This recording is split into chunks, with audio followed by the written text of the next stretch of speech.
तो हम पढ़ रहे हैं HCF यानी मैथ्स है। HCF की फुल फॉर्म क्या होती है? हाईएस्ट कॉमन फैक्टर, यानी हाईएस्ट का मतलब महत्तम,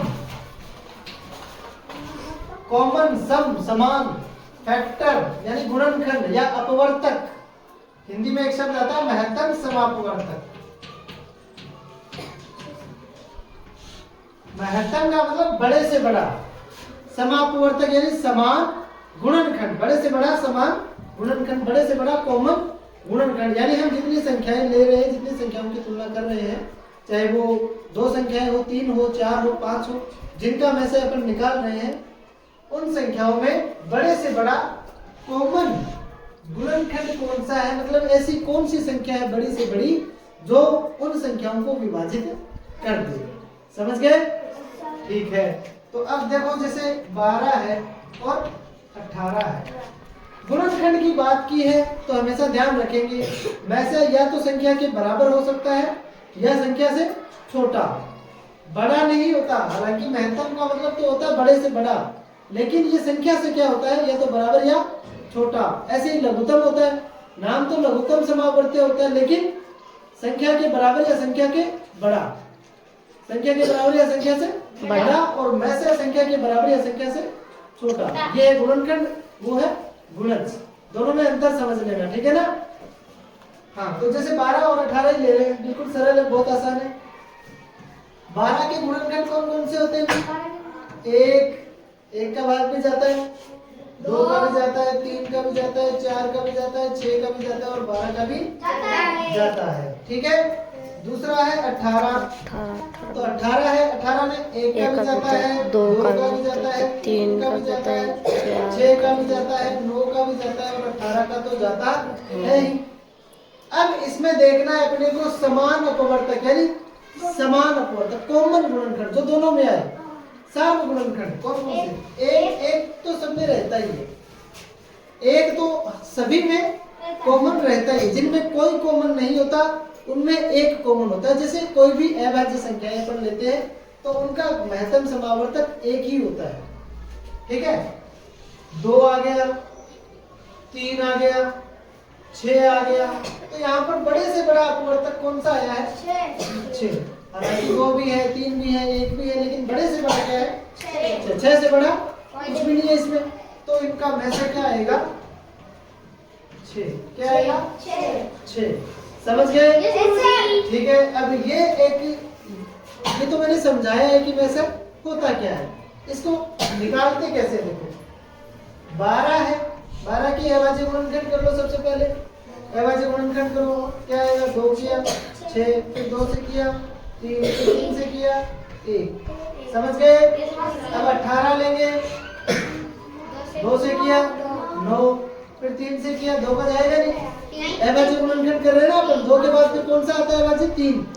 3 का किया 3, 3 का किया 1। अब देखो 12 है, 12 के गुणनखंड 2 गुणा 3 और 18 के 2 गुणा 3 गुणा 3। अब जो जोड़े कॉमन है उनको उठा लो। कॉमन क्या है दोनों में? 2 और 3। 2 और 3। हालांकि इसमें भी 2 है लेकिन ये अकेला है, फिर इधर 3 बच गया, लेकिन इनको नहीं लेंगे। जोड़ा पड़ रहा है जो दोनों में आ रहा है उनको उठाना है। दोनों में एक बार तो आया है 2 और एक बार आया है 3, तो 2 गुणा 3 यानी में से कितना आया? 6। यानी 6 वो बड़ी से बड़ी संख्या है जो 18 और 12 दोनों को विभाजित कर देगी। ठीक है। जैसे कोई अभाज्य नंबर ले ले, 2 और 3, इनमें कौन सी बड़ी संख्या है? इनमें तो कुछ भी कॉमन नहीं है ना, तो इनमें क्या होगा? वैसे 1, वैसे क्या होगा? 1। इसको ज्ञात करने का एक तरीका और है, जिसको कौन सी विधि बोलते हैं? भाग विधि। उसमें क्या करते हैं, बड़ी संख्या को तो लिख लेते हैं भाज्य के रूप में। बड़ी संख्या कौन सी? 12 और 18 में 18 को तो लिखेंगे भाज्य और दोनों संख्या को भाजक। कितनी बार भाग जा रहा है? कितनी बार भाग जा रहा है? एक बार, तो लिख दिया 12। ठीक है। घटाएंगे, आया 6। 6। अब ये जो बचा है शेषफल, इसको लिखेंगे भाजक के रूप में, और ये जो भाजक था हमारा शुरुआत में, इसको लिखेंगे भाज्य के रूप में। अब कितनी बार भाग जा रहा है? 2 बार, यानी 12। घटाएंगे, आ गया 0, लास्ट में 0 आ गया। इसका मतलब ये जो अंतिम बार जिसका भाग जा रहा है वही हमारा मैसे, इसका मैसे आ गया 6। समझ गए? एक विधि है अभाज्य गुणनखंड विधि और एक विधि है भाग विधि। पक्का समझ गए ना? अब जैसे कोई और संख्याएं लेते हैं, बड़ी संख्या ले लेते हैं, जैसे मैंने ले लिया, कितना ले, 72 ले लिया, और ले लिया 28 और 72, 2 संख्याएं ले ली। 28 और 72 ले ली, ये तो आसान था। अब इसमें देखते हैं, अपने दोनों तरीके से करके देखेंगे, 28 और 72। ठीक है, तो क्या होगा? 28 और 72 में करेंगे तो एक तरीका तो अभाज्य गुणनखंड विधि वाला लेंगे। 2 से किया, कितना आया? 14, फिर 2 से भाग किया 7, 7 से किया 1। समझ गए? अब 72 क्या करेंगे? 72 क्या करेंगे? तो 2 से किया तो 36, फिर 2 से किया तो 18, फिर 2 से किया तो 9, फिर 3 से जाएगा, 3 से किया 1। ठीक है, तो 28 के गुणनखंड क्या है? 2 गुणा 2 गुणा 7, और 72 के गुणनखंड 2 गुणा 2 गुणा 2 गुणा 3 गुणा 3। अब देखो मैसे क्या होगा? मैसे भाई गुणनखंड कौन कौन से आ रहे हैं इसमें? 2 आ रहा है, 3 आ रहा है, 7 आ रहा है, लेकिन जो दोनों में कॉमन है वही लेंगे अपन। कॉमन क्या है? एक तो 2 एक बार आ गया, दोनों में कॉमन आ गया ना एक बार, गुणा, और कुछ कॉमन आ रहा है? 2 ही आ रहा है। 2 एक बार आ गया, 2 दूसरी बार भी कॉमन आ रहा है, तो 2। अब इसके बाद यहाँ पर तो 7 है, लेकिन इसमें 7 है ही नहीं। यहाँ पर 3 है, लेकिन इसमें 3 है ही नहीं। जो नहीं है उनको नहीं लेंगे, जो है उसको लेंगे। जैसे 2 अगर यहाँ पर 2 बार और भी आया होता और इसमें 2 बार और होता तो 2 बार और लिखते। समझ गए? ठीक है, तो कितना आया इनका मैसे? 4, यानी 4 वो बड़ी से बड़ी संख्या है जो इसको विभाजित कर देगी। समझ गए? ये तो हमने अभाज्य गुणनखंड विधि से कर लिया। अब करते हैं भाग विधि से।